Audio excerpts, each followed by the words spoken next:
As we look around, we see our beautiful church, St. John's. How lovely it looks, surrounded by tall trees and sheltered on one side by a big spreading banyan tree. Can we even imagine what this place was like 175 years ago? Well, let me tell you, the fort inside which St. John's stands today is said to have been built in the 13th century. Within these grounds, which are now so peaceful and shaded, soldiers got ready for brutal battles.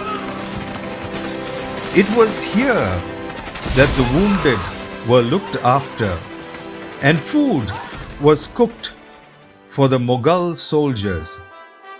After the British took over the fort in the late 1700s, it was guarded by regiments of soldiers sent by the East India Trading Company.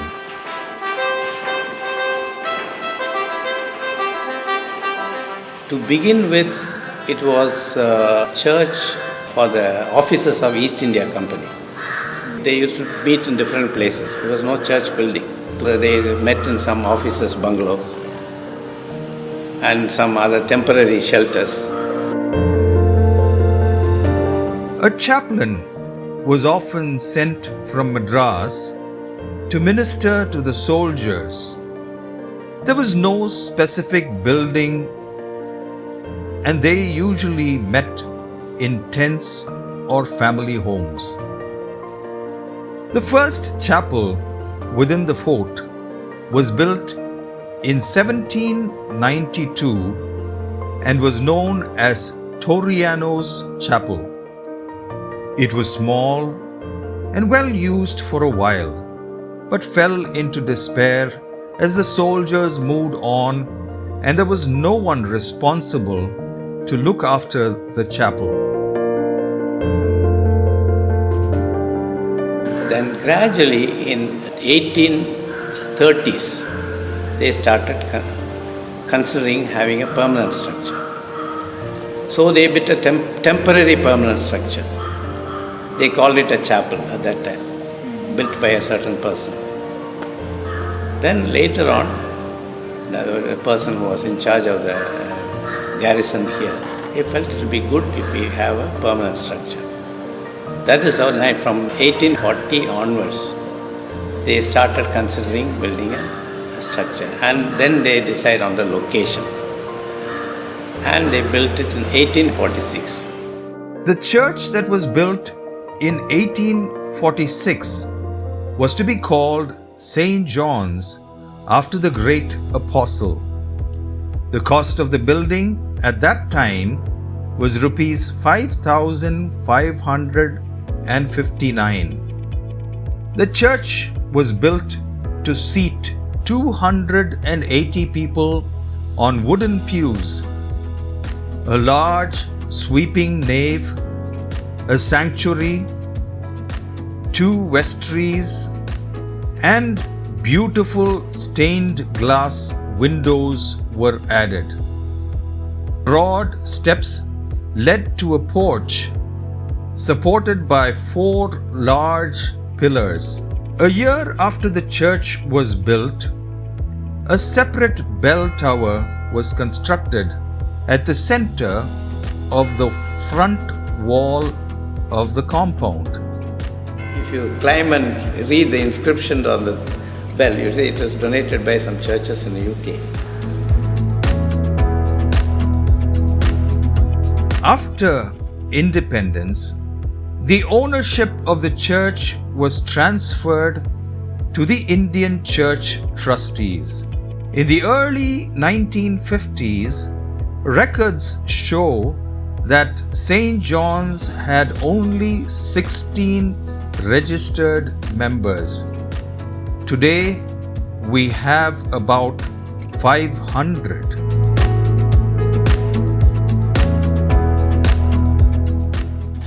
Vellore is a town which almost for the last 100 years have had people coming here from all parts of India as well as from other parts of the world.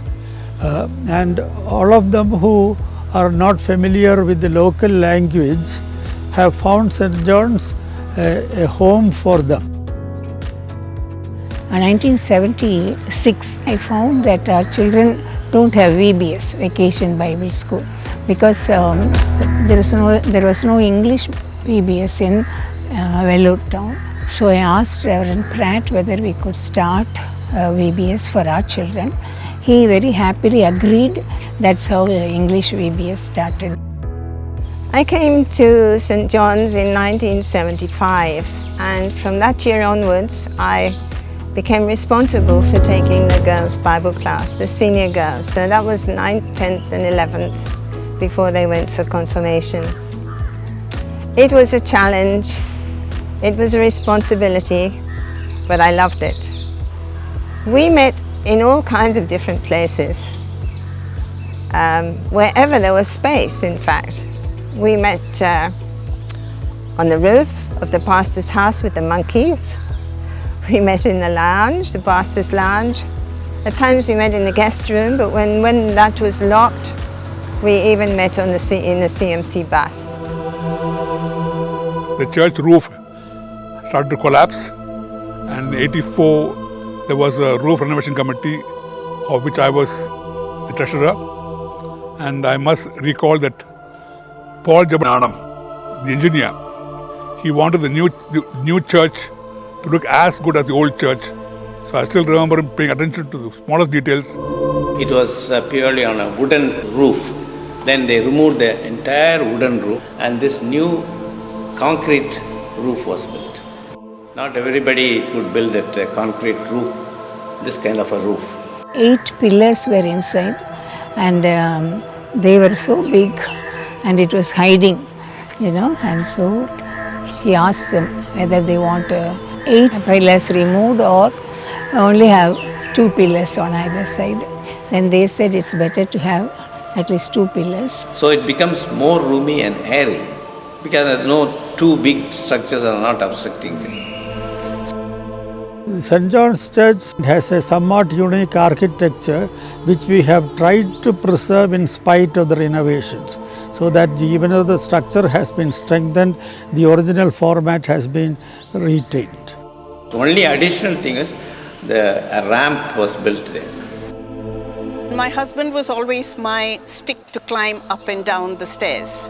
And suddenly when he was gone, I thought, how am I going to go up and down these steps every Sunday? Mr. Paul JEBAGNANAM met me with a big smile and said, you don't have to climb the steps on your own. See what I have built for you. And it was that amazing ramp. So that is also not just my own memories, but also the memories of St. John's as to how the ramp began. All members came forward in a matter of 1 year to contribute the whole amount. At one point of time, we were running short of money and the work had slowed down. A senior member came to me and gave me a blank check and told me, finish the building first. So that's the way the members contributed and joined together to finish the roof. During that time, nearly for 1 year, the congregation was meeting in the space between church and the parsonage there in a thatched roof. After the church was rebuilt, we took a policy that we will look outward and not inward, and anything we do, we'll do for people outside the church and the community and not for ourselves. Part of Women's Fellowship who are passionate for evangelism, and we'll go to a place called Perumal Nagar, and Mrs. Samuel, who is the local evangelist, she'll be waiting there with the hurricane lamp there, and then they'll all be very happy to see us, so we'll sing some songs and tell them about Jesus and come back. That was a very nice experience. One of the programs which the women members have been particularly concerned is a program for what we call gypsies, people who actually are vagrant people who have no homes and who live by the wayside and by what they can do from the work they can get.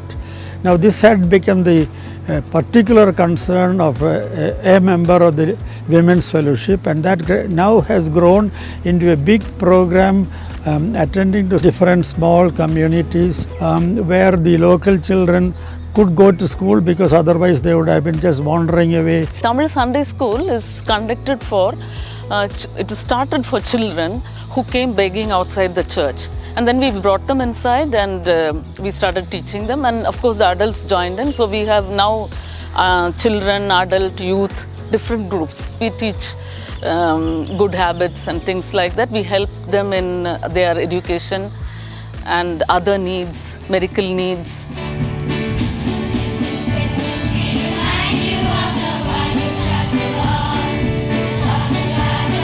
Sunday school has really been a blessing for all the children, and I know many families came to church because of the great Sunday school. The children's choir has become so inclusive, it's become so much fun, and the children not only sing but they also do a lot of actions and make the carol service so very meaningful.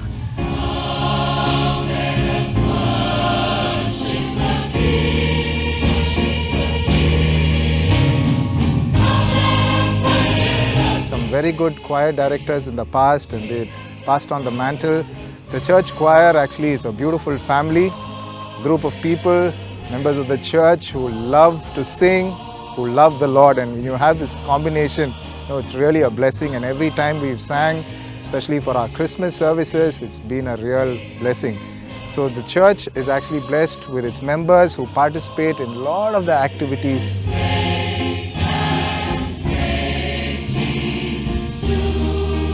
The Youth Fellowship caters to the spiritual needs of post-conformants. 17, 18 is a very important age where you're trying to figure out your relationship with God, and I think that Youth Fellowship really helped with that, because it was a very warm place for people my age. We'd gather every Sunday. The discussions were usually very free-flowing, and we talked about a number of issues with different chapters in the Bible. It helped us develop our qualities of leadership. There would be 2 lay readers every communion service, and we will all meet in the vestry before the service along with the pastor and the speaker, and we would then invite a couple who come to church usually earlier than the others, and they would be the couple to take in the elements of bread and wine, as well as to help us out during the offertory. Because Reverend Fritchie, may his soul rest in peace, was the one who gave us this beautiful sequence of who would enter the church and when. So we would be led in by one of the PC members usually, who carries the Bible, followed by the lay reader 1, and then we have another PC member who usually carries in the offertory tray, followed by the couple who will take in the bread, followed by her husband who brings in the wine, and then we have the lay reader 2 and the pastor. So this is how we would process from the vestry into the church when the 3rd bell rings. The Women's Fellowship also conducts 2 services during the entire year. One is the Women's Sunday service, and the next one is the World Day of Prayer. Since 1982, St. John's congregation has had a sister relationship with the Holy Trinity Church in Lancaster, England. Reverend Pratt felt that we should have some experience of going abroad and learn how those churches are functioning, and those people also should come to India and see the climate, the situation, the congregation, the talents. This novel idea bloomed, and it continued and cherished for the past 3 decades.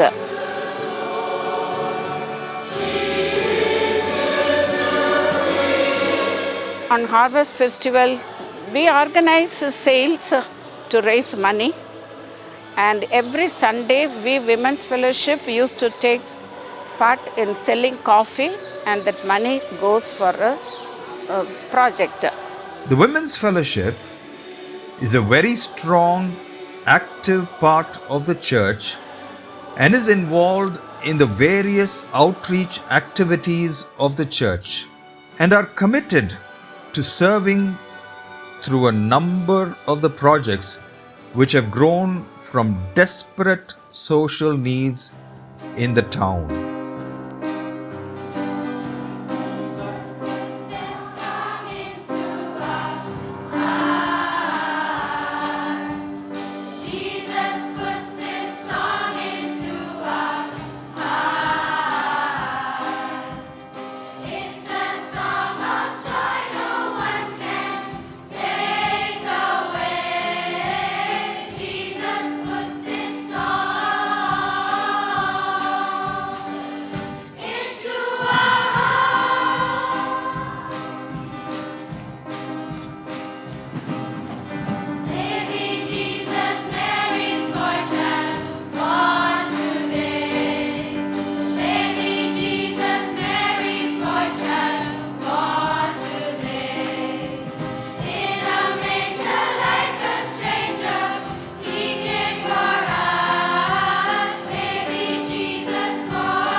While doing all this, the church was, as I saw, always very generous to give to God what belongs to Him.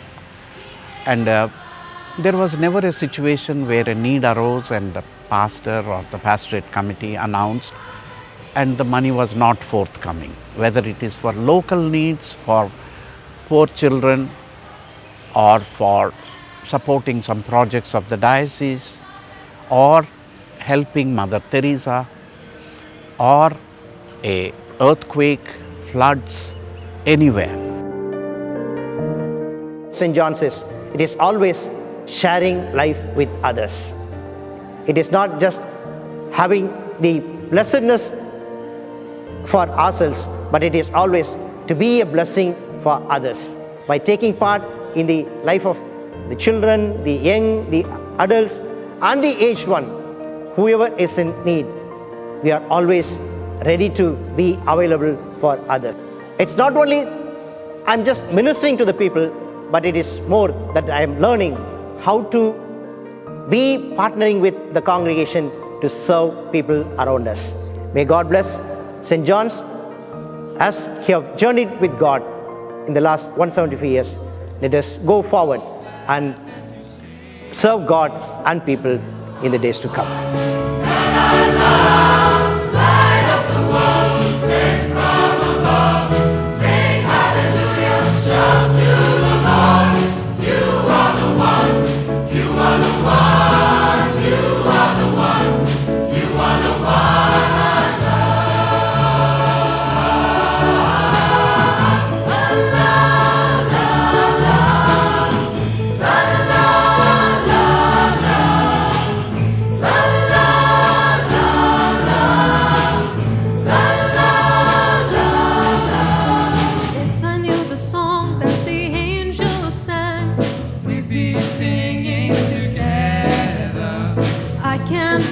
For eternity, praising your name forever.